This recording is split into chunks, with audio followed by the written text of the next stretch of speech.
ఇలాంటి క్వశ్చన్ ప్రతి government job ఎగ్జామ్లో అయితే అడగడం జరుగుతుంది. సో స్కిప్ చేయకుండా పూర్తిగా చూడండి. జస్ట్ మనకు 4 to 5 మినిట్సే ఉంటుంది. ఎలా అప్రోచ్ అవ్వాలి, 10 సెకండ్స్లో ఎలా సాల్వ్ చేయాలో నేను చెప్తాను. ఫస్ట్ ఇలాంటి క్వశ్చన్స్లో మనకు 3 స్టేట్మెంట్స్ ఇస్తాడు. ఆ 3 స్టేట్మెంట్స్కి సంబంధించినటువంటి కంక్లూజన్స్ ఇస్తాడు. సో ఇందులో ఏది కరెక్ట్, ఏది ఫాలో అవుతుంది పర్ఫెక్ట్గా అనేది మనము ఆప్షన్స్లో కరెక్ట్గా చూస్ చేసుకోవాలి. ఫస్ట్ మనం ఎలా అప్రోచ్ అవ్వాలి అంటే, ఇచ్చిన ప్రతి స్టేట్మెంట్కి వెన్ డయాగ్రామ్స్ డ్రా చేయాలి. వెన్ డయాగ్రామ్స్ అంటే మీరు 10th క్లాస్లో సెట్స్ అనే టాపిక్లో నేర్చుకుంటారు. ఓకేనా? ఒక్కసారి నేను డ్రా చేస్తాను చూడండి. ఇక్కడ ఫస్ట్ స్టేట్మెంట్కి వెన్ డయాగ్రామ్ డ్రా చేస్తాను చూడండి. సమ్ స్ట్రాబెరీస్ ఆర్ ఆరెంజెస్ అంటున్నాడు. అంటే ఫస్ట్ స్ట్రాబెరీస్ నేను బ్లాక్ కలర్లో తీసుకుంటాను. సమ్ స్ట్రాబెరీస్ అంటే ఈ కొన్ని స్ట్రాబెరీస్ ఆరెంజెస్ అంటున్నాడు. ఆరెంజెస్ అంటే ఇలా ఉండొచ్చు. ఓకే, ఇది పాసిబిలిటీ ఫస్ట్ దానికి. ఇవి ఆరెంజెస్. ఓకే, నెక్స్ట్ ఏమంటున్నాడు చూడండి. సమ్ ఆరెంజెస్ ఆర్ కివీస్ అంటే కొన్ని ఆరెంజెస్, ఇందులో ఉండే ఆరెంజెస్ కివీస్ అవ్వచ్చు అంటున్నాడు. సో కివీస్ అంటే ఇక్కడ డ్రా చేస్తాను చూడండి ఇలా. Okay, Kiwis. Okay, next third statement ఏమంటున్నాడు చూడండి. ఆల్ కివీస్ ఆర్ మెలన్స్ అంటున్నాడు. ఆల్ కివీన్స్ అంటే ఇక్కడ మీకు కివీన్స్ బ్లూ కలర్ రాశాను కదా, ఈ కివీస్ అని ఇవన్నీ మెలన్స్లో ఉన్నాయంట. సో ఈ డయాగ్రామ్ ఇక్కడ డ్రా చేయాలి మనం ఇలా. ఇది మెలన్స్.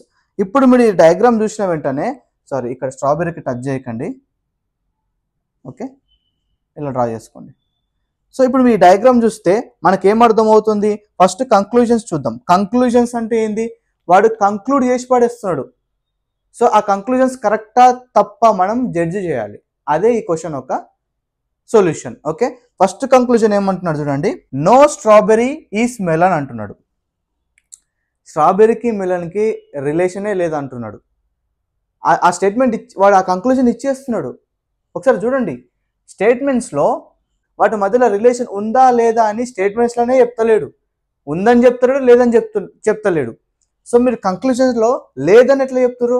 అర్థమవుతుందా? సింపుల్. నా పాయింట్ ఏంటంటే, స్టేట్మెంట్స్లో స్ట్రాబెర్రీకి మెలన్స్కి రిలేషన్ ఉంది లేదు వీటి గురించి అసలు మాట్లాడట్లే, కానీ కంక్లూజన్స్లో మాట్లాడుతున్నాడు. అది కరెక్ట్ కాదు. సో ఇది ఫాల్స్. ఎందుకంటే వీటి మధ్యలో రిలేషన్ ఉండొచ్చు, ఉండకపోవచ్చు, అది మనం చెప్పట్లే, జడ్జ్ చేయట్లే. అందుకే మనం ఇక్కడ జడ్జ్ చేయకూడదు. ఓకే, అర్థమైంది అనుకుంటున్నాను మీకు. Next, all strawberries are melons అంటున్నాడు.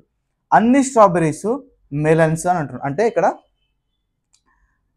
స్ట్రాబెరీస్కి మెలన్స్ గురించి మళ్ళీ మాట్లాడుతున్నాడు.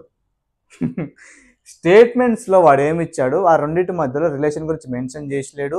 రిలేషన్ ఉంది అని చెప్పలేదు, లేదు అని చెప్పలేడు. కానీ ఇక్కడ నువ్వు చెప్తున్నావు. ఇక్కడ చూస్తే మీకు ఏమర్థమవుతుంది? కొన్ని స్ట్రాబెరీస్ ఆరెంజెస్లో ఉన్నాయి అంటున్నాడు, కొన్ని ఆరెంజెస్ కివీస్లో ఉన్నాయి అంటున్నాడు, అన్ని కివీస్ మెలన్స్లో ఉన్నాయి అంటున్నాడు. సో స్ట్రాబెరీస్కి మెలన్స్కి రిలేషను ఏదైనా ఉండొచ్చు. అన్నీ ఉండొచ్చు, కొన్ని ఉండొచ్చు, లేదా అసలు లేకుండా ఉండొచ్చు. కానీ ఇక్కడ ఏమంటున్నాడు? కంక్లూడ్ చేసి పడేస్తుండే ఇదే కరెక్ట్ అంటున్నాడు. తప్పు ఇది. ఎందుకంటే మూడిట్లో ఏదైనా పాసిబుల్ అవ్వచ్చు. థర్డ్ కంక్లూజన్ చూద్దాం. సమ్ స్ట్రాబెరీస్ ఆర్ కివీస్ అంటున్నాడు. సమ్ స్ట్రాబెరీస్ ఆర్ కివీస్ అంటున్నాడు. సో మళ్ళీ చెప్తున్నాను, సేమ్ అదే. ఇక్కడ మళ్ళీ స్టేట్మెంట్స్లో స్ట్రాబెరీస్ కివీస్ గురించి స్టేట్మెంట్స్లో చెప్పలేదు, కాబట్టి ఇక్కడ కూడా మనం కంక్లూడ్ చేయకూడదు వాటి గురించి. ఈ డయాగ్రామ్ చూస్తే మీకు అర్థమవుతుంది. Strawberries and kiwis far away, ఆ రెండు మధ్యలో రిలేషన్ లేదు. సో ఇక్కడ రిలేషన్ ఉందని నువ్వు ఎలా చెప్తావు? అది పాయింట్. ఇక్కడ అర్థమైందని అనుకుంటున్నాను. కన్ఫ్యూజన్ ఉంటే మీరు కామెంట్లో అడగండి. సార్ ఇది కొద్ది కన్ఫ్యూజన్గా ఉందంటే నేను ఇంకా బెటర్ ఎక్స్ప్లెనేషన్తో మీ ముందరికైతే రావడం జరుగుతుంది. సో ఇవన్నీ విన్న తర్వాత ఇందులో నైదర్ ఫాలోస్, 3 ఫాల్స్, కాబట్టి option C is the right answer. ఈ వీడియో మీకు నచ్చినట్లయితే లైక్ కొట్టండి, సబ్స్క్రైబ్ చేసి పెట్టుకోండి, బెల్ ఐకాన్ క్లిక్ చేసుకొని పెట్టుకోండి. చాలామంది చూస్తున్నారు కానీ సబ్స్క్రైబ్ చేయట్లేదు. సో మీరు ప్రతి పెట్టే వీడియో మీరు మిస్ అవ్వరు. మీ ఫ్రెండ్స్తో షేర్ చేయండి. Thank you so much.